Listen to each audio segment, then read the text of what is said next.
Okay, welcome to Imaging and Machine Vision Europe's Visionaries Webcast series. My name's James, I'm a journalist here, and I'll be moderating the session, which is sponsored by Innospec. Today we'll be talking about how hyperspectral imaging unveils hidden worlds and how it can be used to enhance industrial inspection applications. So by way of introduction, traditional machine vision can struggle with the subtle variations of materials and objects, and by comparison, hyperspectral imaging captures a wider spectrum of light, meaning it can reveal the hidden properties of objects, enabling superior inspection capabilities in manufacturing and other industrial applications. So joining me in the discussion today, we'll hear from 4 speakers, including Oliver Grass, founder and CEO of Innospec, Alexander Gigler, Strategy and Portfolio Manager at Siemens Digital Industries, Tobias Krakow, co-founder and CEO of Hype Solutions, and James Wicker, R&D engineer at Living Optics. So that being said, that's enough from me. Let's hear a little bit from our speakers. So Oliver, first of all, if you could tell us a little bit about yourself and your work with Innospec. Of course, yes. Thanks for having me here, and thanks for giving us the chance to introduce Hyperspectral for even broader people and engineers who use Hyperspectral or want to use Hyperspectral. So I'm Oliver. From my background, I'm a technician coming from the electronic side and started about 20 years ago with getting across with spectroscopy to hyperspectral, that there was only a few companies which did it, and it was very interesting and looked like a new market where we can have still something where we can contribute something. And we started to develop polychromators for hyperspectral, developing cameras, getting in the NIR and getting more deeply in the industrial field, and focused on going only for industrial, not so much research and remote sensing. And this is Innospec nowadays, that we are well known for industrial use of hyperspectral cameras. Okay, thank you, Oliver. And next, Alexander, could you tell us a little bit about Siemens's work enabling hyperspectral imaging systems in or for industry? Yeah, sure. Well, my name is Alexander Gigler. Thanks a lot for having me here today. Saying that first, thanks a lot. I've been working in the field of spectral analysis since my university times in academia, then moving to Siemens in 2011, doing exactly the same and moving into the field of hyperspectral imaging then in this case. Then 3 years ago, I moved over to a more industry business segment of ours, sensors and actuators, where we try to actually bring complex sensing to the world of manufacturing and production. Now, in this context, the overall statement is try to do more with less. Yeah, so we try to be more effective in production, but also be more efficient in recycling. And for both of these applications, we know that hyperspectral imaging can give us the edge over other technologies, just like normal machine vision imaging. So there we go. Yeah, this is what we try to enable for our customers to make it easy to use, because that's something which we learned from the very beginning. If it's hard to use, if it's complex to use, people will have a hard time and will hardly do any, will have any benefit from this. So yeah, trying to bring that in. Thanks, Alexander. So next, Tobias. I think you prepared a slide deck to take us through Hype's use of HSI. Absolutely, yeah. Thanks, James, for giving us the opportunity here. Yeah, so my name is Tobias. I'm one of the co-founders and CEO of Hype Solutions. We are actually a rather young company within that space of hyperspectral imaging technology. So we are been founded in 2019 in Hanover here, currently 13 employees, and are mainly dealing with the development and production of spectral imaging solutions, which we are referring to, mainly hyperspectral imaging cameras, but also the according illumination, because the cameras are only as good as we have the right and proper illumination for those use cases. But for sure, software for data acquisition and analysis also goes with that in the same sense. We do have customers worldwide already varying from research to industrial. We mainly started also in research, but do a lot of stuff into industrial application recently, and mostly do direct sales, but also have active distribution network for Europe and Asia. And just to give you a few things about the application areas that we are in.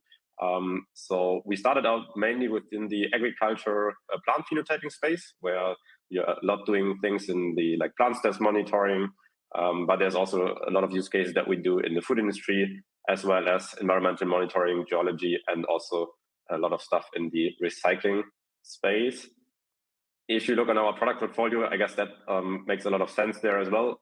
So actually our first product that we started out with was the Blackbird camera, which is a dedicated hyperspectral camera for UAV surveys. But there's also a lot of products that are available, which are very user-friendly for data acquisition, just based in the lab, but also as a handheld device and a dedicated industrial line of products. And what we recently released is I would say a next generation of hyperspectral camera in the sphere range, with really increasing the amount of spatial resolution that we get. So we have now within this push-broom camera a hyperspectral resolution of 2560 pixels, which is I would say by far the most that we can find right now in the industry, but that not without increasing the size and also not the price. So we do have a complete new sensor generation based on Sony's SenSphere technology that we have integrated into our cameras, which we also announced on the Vision Trade Fair last month in Stuttgart. And with that, also a lot of stuff has happened, not only on the hardware perspective, but also on the software side.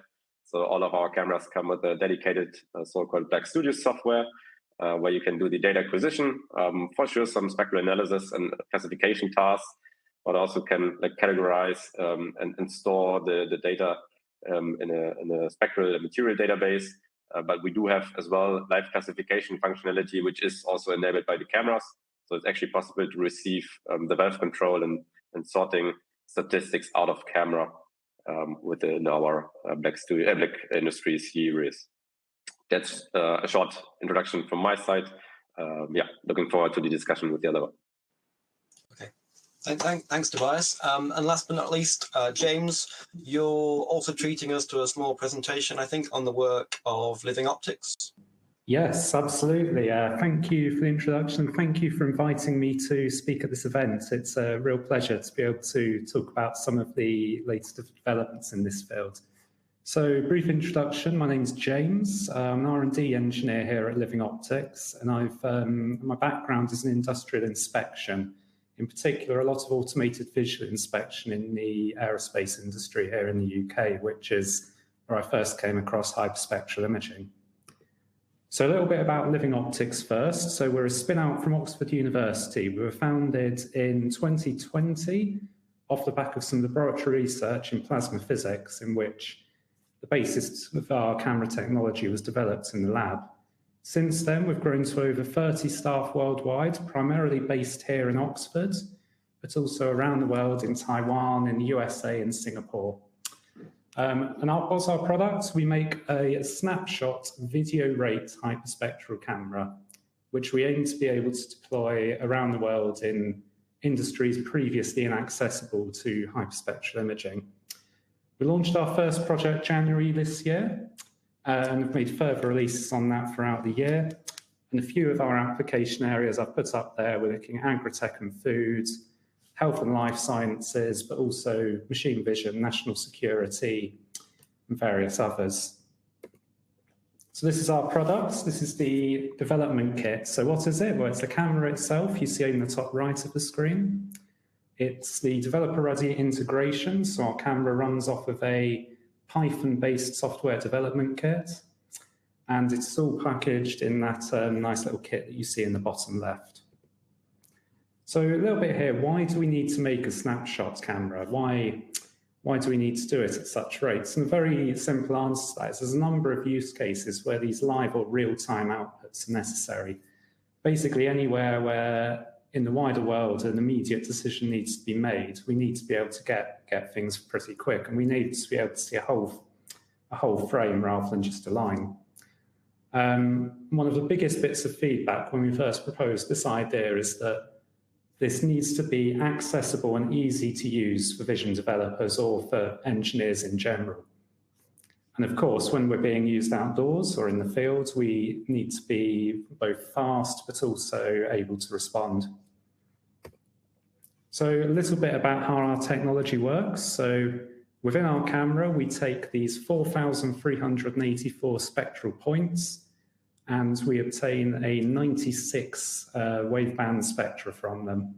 As you can see from the graph on the right, we're in the range of 440 nanometers right up to 900. And I've got a short video here to show you. And this is a great example of the sort of things that you can do with video rates and with full frame. So what you're seeing on the left there is a video taken from the window of our office, where we're going to zoom in on one of our colleagues walking down the street. And our colleague is wearing a backpack that we've previously loaded the unique spectra of. You can see him in the middle there, and very soon you're going to see the camera pick that spectra out and tag him as he walks. As we zoom in, this is something which is simply not possible to do with slower cameras or line scan cameras, and this is where we believe we bring our unique selling points. On the right there, you're seeing a view of what the camera sees with the spectral points, where each point has been expanded to be the full pixel, so the full area that point covers. So very briefly, before we go on to the Q&A, in terms of, we've mentioned a few application areas earlier. Here are 6 of our top areas, so foods and agriculture. Numerous things we can do here, both on the plant's health side of things and the ripeness side. Also in terms of foods on the safety side, have we got some kind of rot, some kind of mold, some kind of contamination that shouldn't be there? In robotics, there's a huge amount of applications in industrial robotics for guidance, for finding defective products.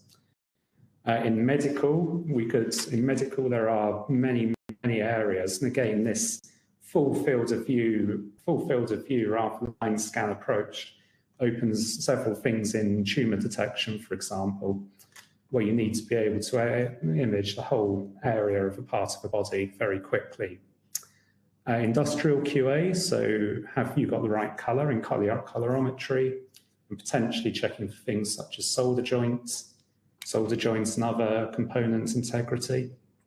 And then last but not least, in mobility, so we've got the example here of vehicle guidance.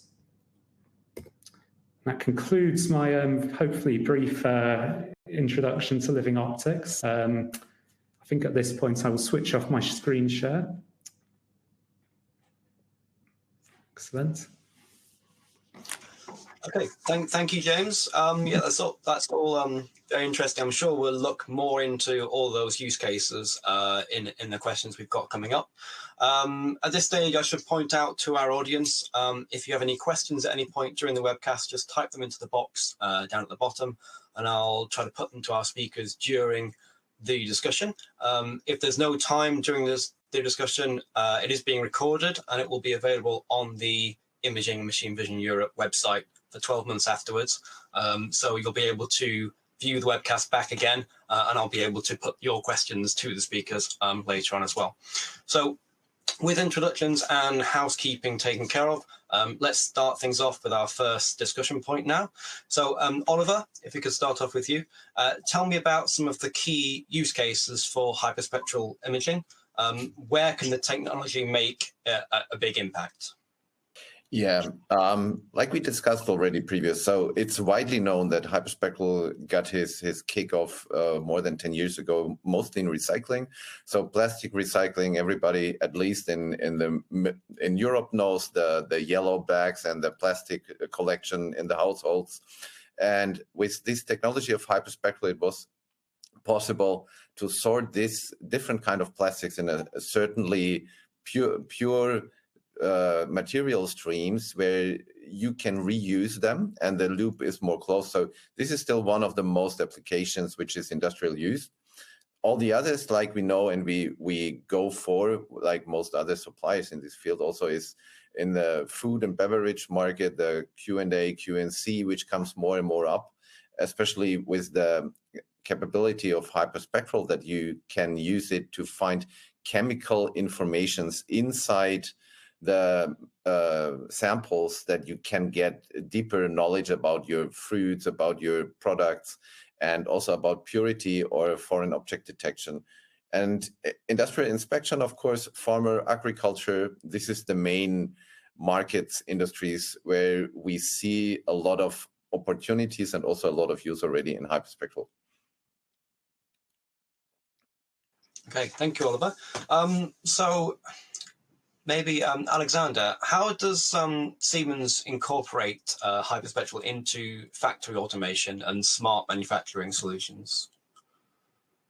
Yeah, well, for Siemens, it's more enabling the connection between any of these camera devices and the automation system. So in this sense, we're kind of bridging that gap, if you want, between the real manufacturing process and the sensor itself. It's more like a continuous process in this case. So we did proof of concepts, of course, to evaluate that and to assess if our systems can cope with these camera data streams. That's all fine. So this can be done via IPC solutions, for example, or dedicated, say, hardware runtime accelerators, which we also have. And there, the great potential is that you can use all that information instead of just the sole data to actually build decision making on that. So just as Oliver just indicated, all these use cases are 100% valid, and I can only support all these findings. So if you go for plastic sorting, for example, the more pure your stream becomes, the better the result recycling works, and the more efficient everything can be rendered. And this is something where you can really go into analyzing that quality of your sorting, also perhaps going into the workflow of actually how to improve that process, just given on the analysis post measuring, actually. So you take all that data away, and that's also something which is very important. You have two different ways to analyze that data. One is online, where you have the prediction, actually, the inference, if you want, in the AI field. But you also have the chance to actually put it offline and then do real data mining on that. Perhaps also optimizing your system to something which is then more to the price point of a very sensitive industry, where you can actually then go for, say, not 200 bands, but perhaps only 15, which would still be like a multi-spectral imaging solution in this case. So both have their value.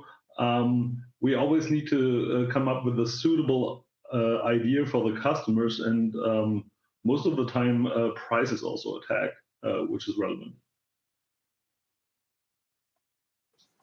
Okay, thank you, Alexander.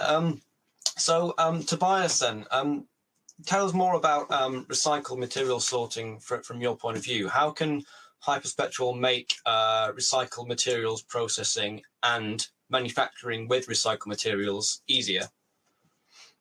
Sure. Yeah, so I guess the main thing about using hyperspectral technology is the purification process in the end of mostly polymer-based materials, and then also being able to use that as a recyclate in new products.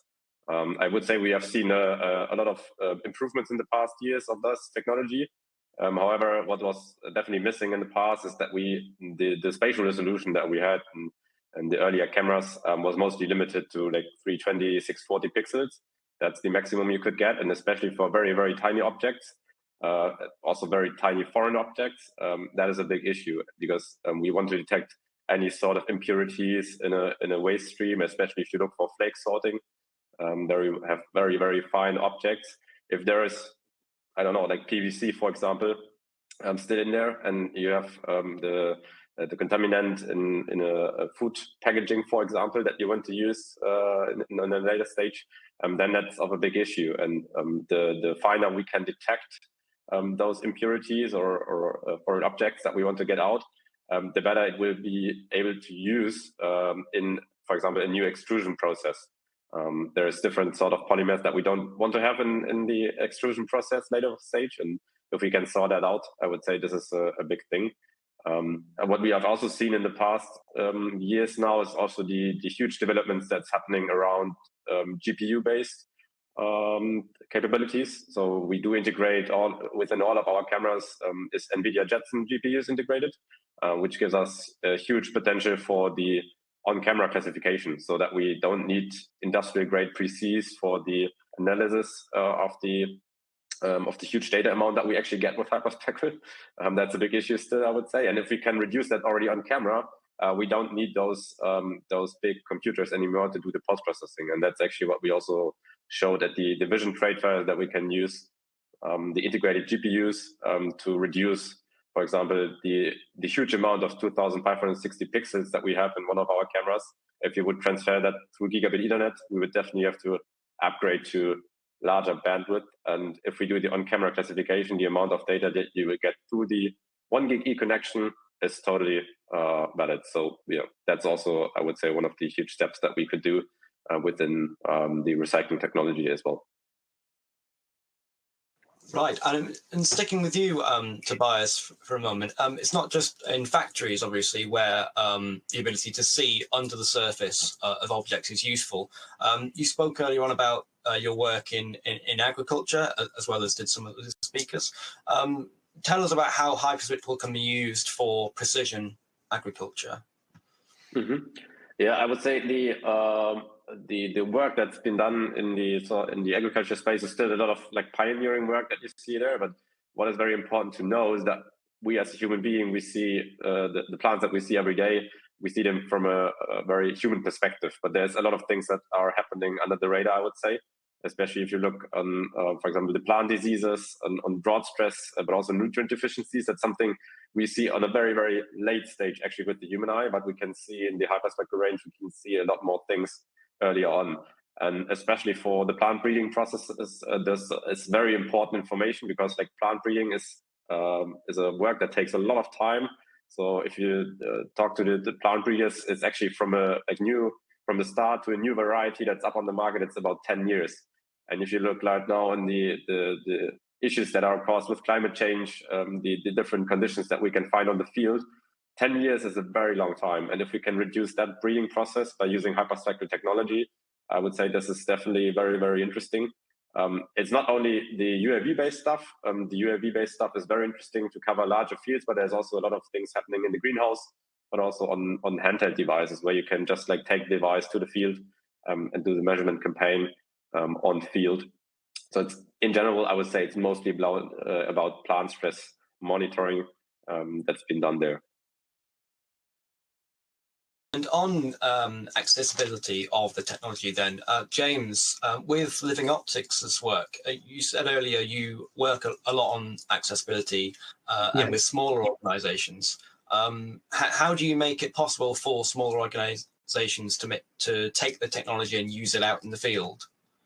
Yes, it's a very good question. And a lot of this is down to how technology has evolved in recent years. So historically, these cameras were very large, bulky, expensive, and often had high power requirements as well. What we find now is we've been able to build a camera that is very small form factor, like we run off an NVIDIA Jetson RN. The entire thing is something you can almost hold it with 2 hands. And actually, this is very relevant to what Tobias was saying, how the processing power has come down so much, which really does open all of these outdoor applications. But I think the big thing that we think is really driving this for smaller organizations is the ease of processing and the ease of speaking to your camera live. So our camera, the output is live streamable to a laptop or a personal electronic device, such as a smartphone. And we find that this really does enable people, especially in areas like agriculture or like ecological research, where we have quite a few users, this really does enable them to go out into the field and take all their data without, in the first instance, being a degree level programmer or a degree level optical scientist. We mentioned price points a bit as well. This is another very important thing. If things remain expensive, they're never going to be used outside of big industries. So this is something else that we're trying to bring down as much as we can. But as I say, for us, the absolute big thing is the ease of use and the ability to use it without being a degree level scientist. Okay, thank you. And from a business point of view, then, Oliver, what kind of promises can Hyperspectral make on return on investment, and how can these be measured? Yeah, this is a good question always about the return on invest, and how do you want to measure, for example, the return on invest if you can avoid any recalls of your product when you secure it while you produce it. So the return on invest to secure your food and beverage products, you run over a machine with foreign object detection, or that the quality assurance is right. It's quite difficult, so you can do it or not. But in recycling, for example, we mentioned it already many times here as one of the main applications right now. If you have a higher throughput, if you have a higher degree on purity of your stream of materials, then you can increase the price for your product in the end. And if you can also use Hyperspectral very easily in the end for confirming the purity of your material stream in the end, if you have an analyzer which is working also with the same kind of technology, then you can even give the evidence to the reusers for recycling material that your purity of your material is that high than you promised before. And then you have a very easy return on invest if you increase the value of your material you sort. Thank you. Well, that all sounds great. You've convinced me. But tell me about some of the reasons users could be more reticent to jump on board the Hyperspectral train. And let me open this up to the floor, maybe. What are the most common misconceptions regarding the industrial use of Hyperspectral? Oh, yeah. This is one of the questions you always see somewhere. And I think it's not even the technology itself. So it's known as it's complicated, it's expensive, it's not really ready to be deployed. And this is wrong, actually, nowadays. It was 10 years ago when we were already 10 years in the market 10 years ago. That was still very difficult. But nowadays, you have everything you need. So you have light sources, you have different kind of cameras. So we have the whole wavelength portfolio from UV to mid-infrared, what you can use in different kind of applications, and where you see different chemical compositions to analyze. There's different kind of suppliers, also like Living Optics or like Qbert or like IMAC, with totally different technologies where you can use in different applications. And in remote sensing, what we have also here with Innospec, part of the Headwall group nowadays, where we can provide software also and the connection to the PLC, what was a long time a kind of a miracle, but we have the solution ready to deploy it in many different steps. And this is, I think, one of the things what we have to work on together as the hyperspectral imaging industries, to convince the broader market that the technology is ready to deploy. It's not too expensive. It's not more expensive than a Keyence camera, for example. And they are very expensive. And it's just a camera. And we have a hyperspectral camera, which can give you much, much more information. And this is what I see. They came up the last years, this miracle that it's a difficult technology, but it's not. It's not more difficult than other measurement technologies as well. Yeah, thank perhaps, you, Oliver. let me just build on that. Perhaps one more comment to that. For me, it always seemed like people argued it's so much data, it's such a large data stream. I mean, now looking at the extremely high resolution which you offer, that's totally a different ballgame now. But if you look at the typical frame size, which is offered by the typical detectors, I mean, just talking about normal settings now, it's a frame, yeah, and its information content is totally different. That's what makes it complicated. So yes, you need to understand what you're looking at, but it's in terms of processing, in terms of computation, and so on, it's not that much more than any other machine vision application before. And that's why all the other mechanisms like image-based AI and image-based analysis, and also the classical machine vision stuff, which we know from ages, yeah, can be applied to all that data to make sense out of it.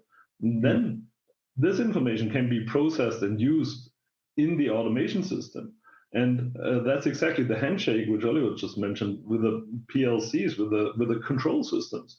I mean, the information is nothing without having any effect on the system later on. So, I mean, if you produce something, you can, of course, put a number to your bag and say that's 99% pure or 99.999, whatever you have. But this is one information, and this will be still very manual. If you go for a feedback loop and you optimize the system as you measure, this is where the benefit comes in. Then it's all automated. I mean, this is why we talk about automation in this case. Yeah, it's not just doing an automated analysis; it's also feeding back to the process. Yeah, I think these are all really good points, and it's something we really push on as well. The idea that this is no longer hyperspectral imaging is no longer this very difficult thing to implement. It's very complicated. One further point I'd make, and I'm really glad you mentioned the AI image processing there, Alexander. One further point I'd make is that all of these things we can do, we can do this with hyperspectral data as well. And we actually find in many cases hyperspectral data has advantages. So, for example, we often find when we're building a classifier, we simply do not need as many training images because of that richness of data that the hyperspectral brings. One other big misconception that we do get a little bit is this idea that hyperspectral imaging solely belongs in a factory, solely belongs in a production line. And this is where, as we get into areas such as medicine, such as surveillance and other large-scale areas, with these snapshot systems that we're seeing, we are able to bring this out of the factory and into the wider world. And this is something that surprises a lot of people, let's say, when we first bring the idea to them. Maybe if I can add also one point there is, I would say we also need to work on changing the perspective on hyperspectral imaging being a very scientific thing and being it a real use case environment application. So we do see a lot of educational needs. There's a lot of things that are very unknown around how to use hyperspectral imaging, and I guess that's also what Living Optics is very, very well known for, is doing this very user-friendly approach, making it very easy to access. Something we also are very, very much trying with our devices is because there's a lot of misconceptions on how to use hyperspectral technology, and within a factory environment, within a plant environment, I would say it's rather easy to use. But if you go into the outside world, there's a lot of expectations around the technology, which are sometimes not very easy to hold, because we have changing illumination conditions. It's completely different than if you use that for the same camera for a recycling applications. And a lot of work needs to be done, I would say, on the education around hyperspectral imaging, just on how to use it, but also what are actually the applications that we can use the technology for, what is actually possible, and then not talking about it as a scientific device, but actually as a kind of problem solver. So you can, for example, check the plant stress with that device. For the end user, it's not necessary to know what is actually the technology been doing there, but it's interesting for them to know, okay, if I use this and that software, we can actually get information about the plant stress, about certain plant diseases. And I think there's actually a lot of educational work still needs to be done over the next years to really level up this sort of standing that we have as an industry. Okay, so James, you touched on there about the use cases for healthcare. Tell us more about the non-invasive attributes of hyperspectral, and maybe how that can improve healthcare, maybe in diagnostics, maybe. Yes, I mean, there's you could almost do an entire session solely on the potential for healthcare hyperspectral imaging.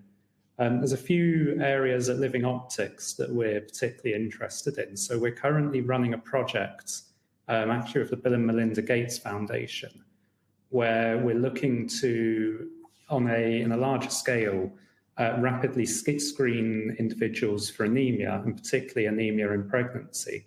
So this is a huge problem in parts of the developing world. It can, in some places, impact as many as 40 or 50% of pregnancies. And this is in parts of the world where it's not so simple to simply do an invasive blood test on all of these individuals. It's lack of access to pathology labs and things like that. So in the literature, it's been reported that one way you can do this with spectral imaging in our range is to look at the vein in the back of your eye. So you may be aware this is one of the few places where you can see in the body just direct blood flowing through an artery. So we're currently working with some partners in various parts of the developing world to integrate our camera with a fundoscope in order to carry out a basic trial to see if this will work.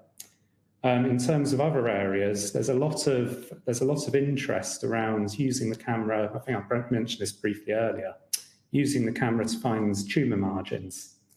So this is very important, and one particular area that we're in discussions about is the potential to find tumor margins in oral cancer, because this is quite important. In oral cancer, you need to make sure you remove all of the cancer, but you also don't want to remove more tissue than necessary. It can cause severe functional problems for the patient.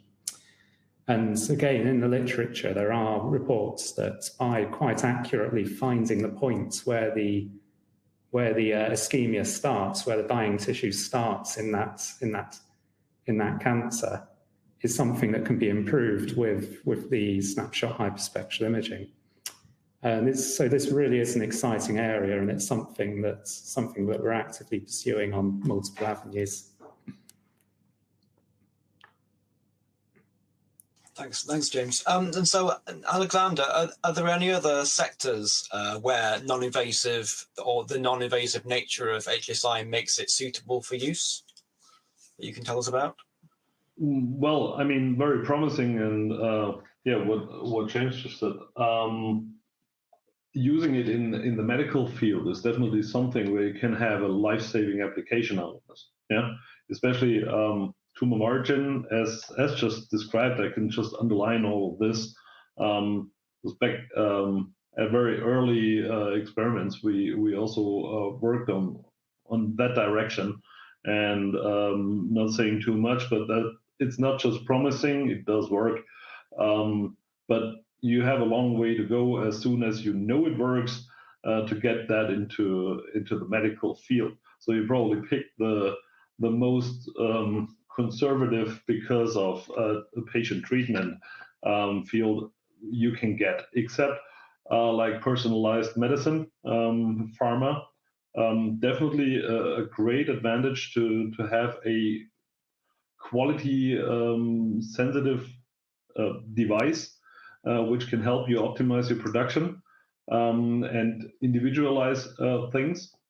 There's often the hindrance of like the ability to do it makes it an imperative for the other participants in that industry to also adopt that technology. So they're very hesitant to actually move into that field. That's my personal experience out of discussions on this one. Where it's much easier is if you have something where this indicates a recommendation, where 100% accuracy, which you will never reach. I mean, it's math in the end, physics at the beginning, math in the end. You will never get 100% certainty that something is right or false, but you will have a probability that things go left or right. And this is what you need to see as well. And I totally underline all the educational aspects discussed before.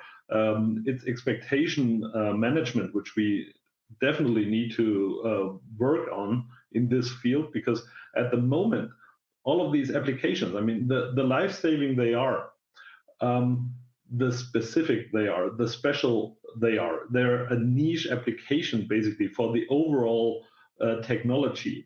And it's very hard to implement them in a field where you have an extremely conservative nature of the field itself. Now, if you look into plastics sorting, people threw that away, so you're just going to sort it into classes and then get that recycled. Also in say fish meat production, you want to get rid of the fish bones. Yeah, of course you don't want to have any of these in your tuna steak anymore. But if there's one, it's not that bad. You know, it's never written on these boxes does not contain any fish bone. It's only written may contain little. Yeah, so I think in these fields like food and beverage was labeled before. Also, we talked about recycling. You can talk about wood inspection in production. You can talk about pharma. You can talk about chemicals. You can also use it for like PCB board inspection. Yeah, things like that. That's all applications which are industrialized in a sense, and where an improvement in quality is already worthwhile doing it.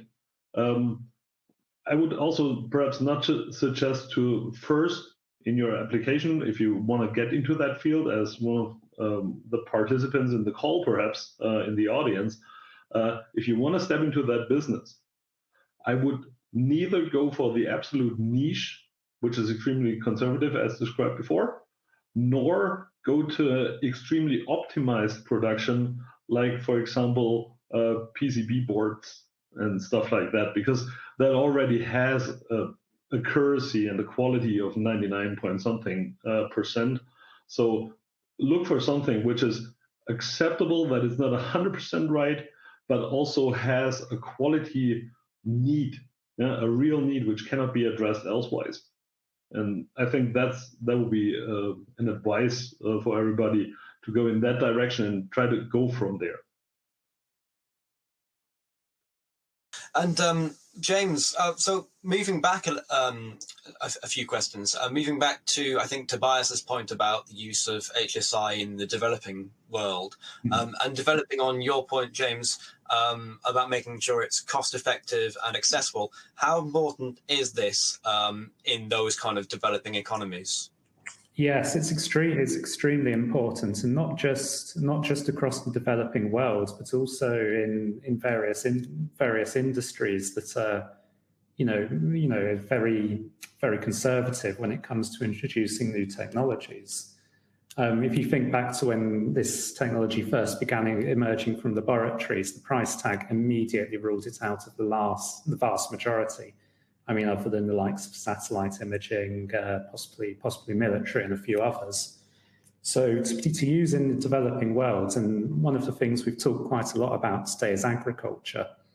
Agriculture, I think something like 80–85% of all of the world's farms are smallholders. For a smallholder to use this kind of technology for plant monitoring, for ripeness detection, pest detection, etc. We're going, we need to bring the price down a little bit from what it is now. It's something that we're aiming to do in Living Optics. I mean, eventually our aim is within a few years to get the costs down to the range of hundreds of dollars is our aim in the next few years. It's optimistic, but it's certainly our aim.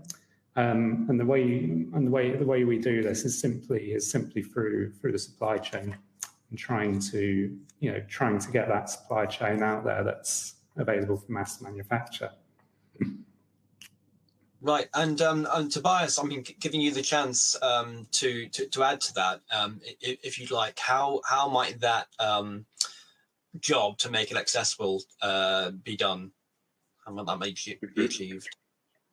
Yeah, it's for sure on the economic perspective. That's I think very clear. So the main task that the technology is used right now in is, I would say, sorting applications. But if you look, for example, on the process control side, where you want to have like multiple sensors in a, be it a recycling plant or a food industry plant, not to just like sort something because there is a very like decision active action in there, but just for doing process control. For example, checking the humidity in your dough before it goes into the oven in industrial bakeries and checking the humidity level afterwards. If we are sticking with the prices of the cameras that we do have right now, we don't see the market penetration, I guess. So it's definitely about decreasing prices, that's for sure. I guess we are doing the same way that Living Optics and James is going, is for looking for large scale production capabilities in the end, and using, for example, Sony sensors that are being able to be mass produced because like Sony knows how to mass produce sensors from the CMOS side, and with their recent introduction of the new InGaAs Bisphere sensors, that's definitely capable of doing so. So I guess that's definitely crucial, but it's also about usability again. So I guess that cannot be stated high enough. Making those devices as easy as possible, making them as accessible as possible, being it the user interface on the device actually. So I would say the user interface for data acquisition is also one of the crucial steps. So if you can give one of our cameras to a student and he knows like within 5 minutes how to use it because the ease of use is just like you would use a normal smartphone, for example. I guess that we can definitely leverage the technology on new heights by making it more accessible in the end. Right. I mean, that talks about a little bit about what can be done in the future. But to move things back to the present, what problem? So Oliver, this question is directed at you. What problems are or what challenges are customers facing or your customers facing at the moment when they attempt to integrate hyperspectral into existing industrial systems? Yeah. So I think we are on a stage already in this discussion where we repeat some things like the barrier of expecting a very complicated system to implement it. We mentioned already.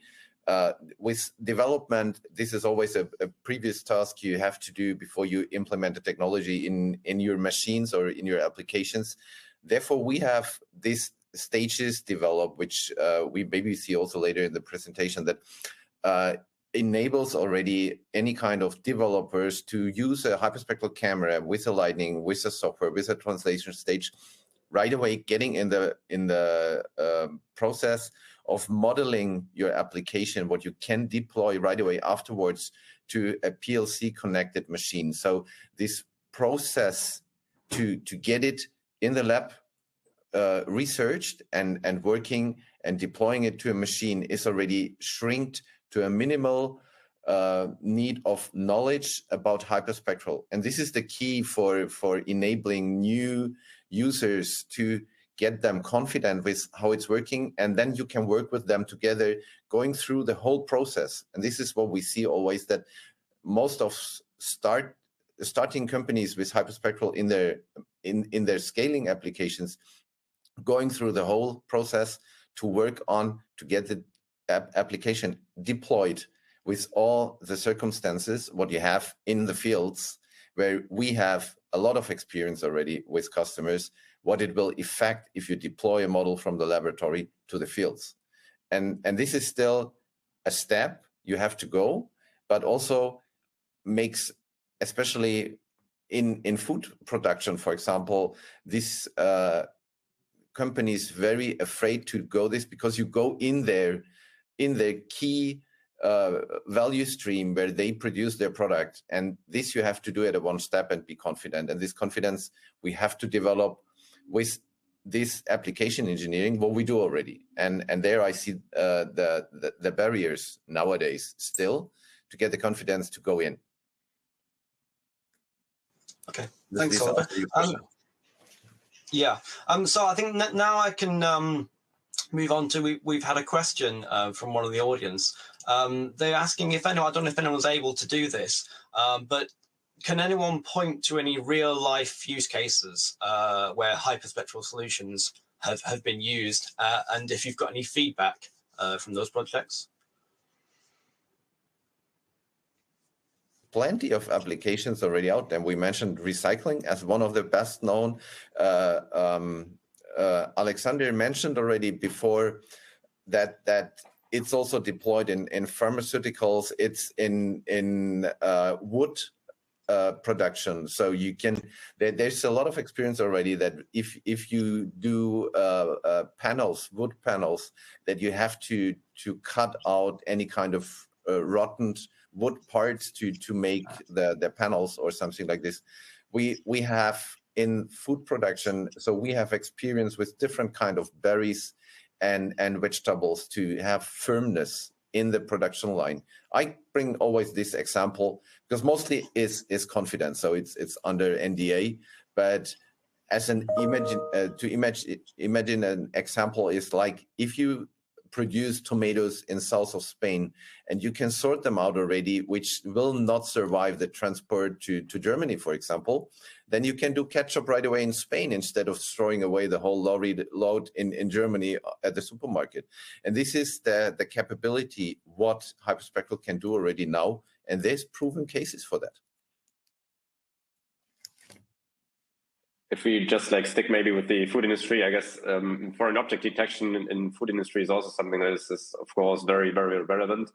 We do have seen a lot of market penetration on the like metal detectors within the food industry. Hyperspectral is not on that level yet due to a few reasons, I would say, but it's on a good push, I would say, to get that technology also as a standard quality control tool for detecting things that are not metals, not stones, not glass, but are, for example, foreign objects like plastics, which are not being able to detect by typical RGB cameras, because they, for example, if you look for rice grains, for example, if you have white plastics and rice grains, they look basically the same for an RGB camera.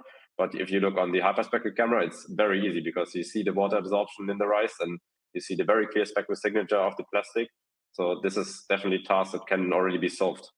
It's just a matter about the integration in the final machine, or there are actually already machines out there using that technology. Yeah, so I think for me, the best, and again, similar to some of the other speakers, there are things out there with our cameras I'm not able to speak about because of NDAs and commercial sensitivity, but there's a few examples on our website around plant health monitoring and crop monitoring, which are, I think, great things to look at. My personal favourite is an example we've got of viticulture of vineyards, where we're able to basically walk around with our camera and find areas both that are stressed, but also areas on the grapes which are ripe. And the vineyard owner with that was really quite happy with the results that he saw there. And again, that will help optimize picking season in many cases. Okay, so moving forward, or fast forward, are there any future industrial applications that you can tell me about that you're really excited about?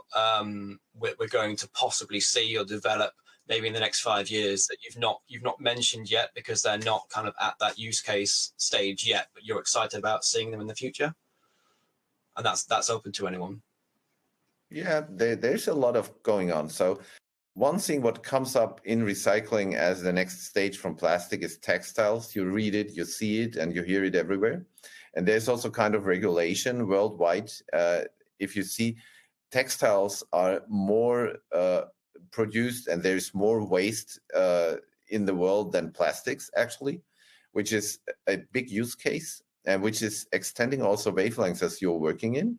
And one other thing is, of course, all the black materials, also black plastics, black textiles, which is not really visible, or to get some fingerprint from spectral imaging in the NIR, in the sphere region. So you have to go beyond the 2.5 cameras and so on. And there I see the next steps. And of course, food and beverage, we don't have to mention it many times again, but there's a lot of more things to do. And we just developed the UV evaluation kit for Hyperspectral, which opens up also much more visibility. So we have very good results in measuring adhesives, for example, which is reactive in UV, and you don't see any differences in visible or infrared. So there's coming up a lot of more ideas what you can do with hyperspectral.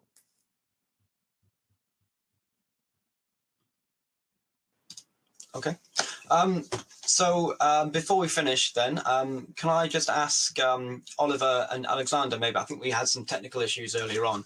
Could I ask you to take us through some of your slides that you prepared, if that's okay, please? Oh, with pleasure. Who starts? Oliver, go ahead. So who's doing the slides?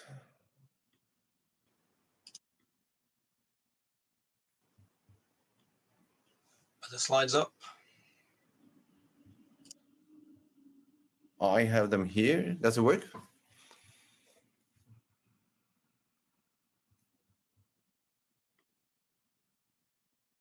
No. Yes, I think they're up. They're working now. Okay. So I want to go through with you about InnoSpec and the Headwall group. So I think most of the people get to know that InnoSpec joined this year the Headwall group as a larger broadband group now, where we can offer a lot of things. And so we have 20 years of experience in this. And what I want to mention previous already, that we have almost deployed 2,000 cameras in the field for industries for different kind of application, which is some asset what we bring with Hyperspectral, where we want to promote also, hey guys, it works, it's there, you can use it and you can rely on it. And we are able to reproduce the cameras you need to use. To make it very briefly, so we joined the Headwall group. So we know what our customers needs. We talk their language. What we do is others talk about it. We make it in the background. We deploy cameras. We achieve goals with our customers to have applications running on. Do you see when I switch the slides? Does it work?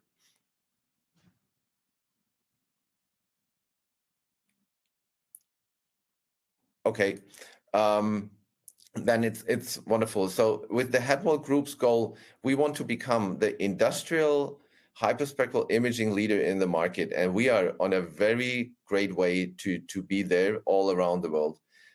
Briefly, we have now these 4 big brands for hyperspectral. So we have own components manufacturing like holographics. We have InnoSpec, and you see our main product, the sphere camera, the red eye. We have with Perclass an own software in-house where you can do chemometric modeling and deploy it and connect it right away to a PLC already. What we just deployed this year already multiple times to customers. And with Headwall, we have the remote sensing, flying products, and precision agriculture applications running on for all of these use cases, what we have mentioned already in this webcast. And like you mentioned already, what is the applications? Recycling, food quality. We see the tomatoes again. And of course, farmer is a very interesting part where we will have few more regulations to fulfill for 100% API protection. So that was the brief introduction.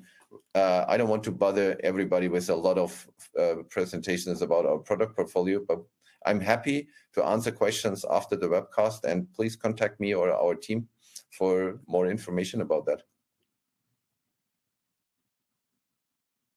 Thanks, Oliver. And Alexandra, I think, are we ready for with your slides now? Yeah, sure. I'll just share my screen to make sure that's then there. Give me 1 second. This one here, this window should be it, I guess. Yeah. So just to order a little bit where in Siemens, I mean, Siemens is just a humongous company in this context. So actually where I'm located as a strategy and portfolio manager is where we connect that real world to the digital world. So basically we have the physical world, which is typically for us the shop floor. I mean, we talked about agriculture before, but for us, all of these physical levels are shop floor. and we connect that to the northbound data streams. So what we do is try to condense as much the information as possible beforehand, and then only pass on the relevant information. So this is our purpose for that entire automation pyramid, which you see on the left. We can discuss all of the breakups of this one, but basically what we do is at our segment within factory automation, we're that green cable basically in here connecting the world outside to that data world inside. And there, machine vision on the one side, as well as hyperspectral imaging as a more complex and more dedicated version of it, having even more information, are just sensor types which we try to connect and enable people to then build their solutions based on that.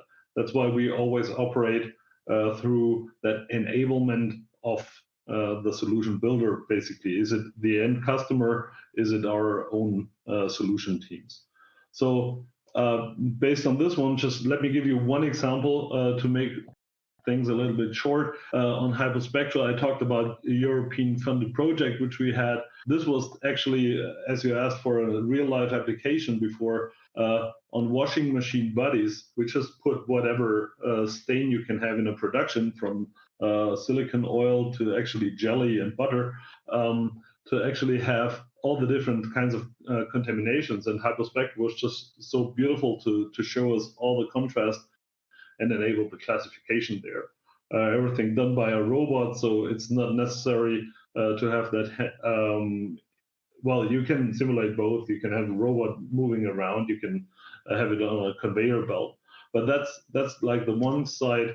And the other thing is that if you go for AI, there's, in this case, it's typical machine vision applications, but same holds for hyperspectral as well. You get started, you need to make it very easy, low fault ranges. Then you move on and you can gear up this one to more complex application, for example, enabled by hyperspectral. And then in the end, bring it to a factory like automotive, where you have extreme throughputs and extreme requirements for quality to even scale up this one. And this will be my message, perhaps. Make it easy, make it scalable at the same time. And typically, the more usable things are, the more scaling they will be. So yeah, thank you for the invitation once again. It was a pleasure sharing that. Thank you, Alexander. I think we were almost out of time, but we've just got one more question that's just come in. This is for James. I'll try and get it into you. How important is spatial resolution? So are 200 by 200 spectral points sufficient for most applications? Yeah, we find they're sufficient for most of the, well, almost by definition, we find they're most sufficient for most of the applications we do. Most of those larger area applications, yes, we find we can get enough. It's worth saying that a feature of our camera is that we're compatible with multiple types of front-end objective. So in cases where we need higher spatial resolution, we can simply zoom in on the area more, so that we've got more of those points covering the area of interest. That being said, if you were to compare this to the horizontal resolution of a line scan, for example, obviously that line scan is going to get better spatial resolution. But for the applications we're focused on, yes, we tend to find it's sufficient. Okay, thank you, James. So yeah, that's all we've got time for in today's this hyperspectral webcast. Head to our website. It's www.imveurope.com for details on more webcasts coming up in this visionary series, and also to rewatch the recording of this one to your heart's content. That will be available for the next 12 months on the site. So with that, all that's left for me to say is a huge thank you to all of our speakers, Oliver, Alexander, James, and Tobias. Thank you so much for joining us today and sharing your insights on Hyperspectral. It was a pleasure to hear them. Thank you also to our scenes behind the scenes, the team behind the scenes, pulling the strings, putting the webcast together. And a big thank you to everyone tuning in to the live webcast and the recorded version as well. Remember to keep up to date with more news and insights on hyperspectral and other imaging machine vision topics on the website. Goodbye. Bye. Goodbye. Thank you. Thanks very much. Goodbye.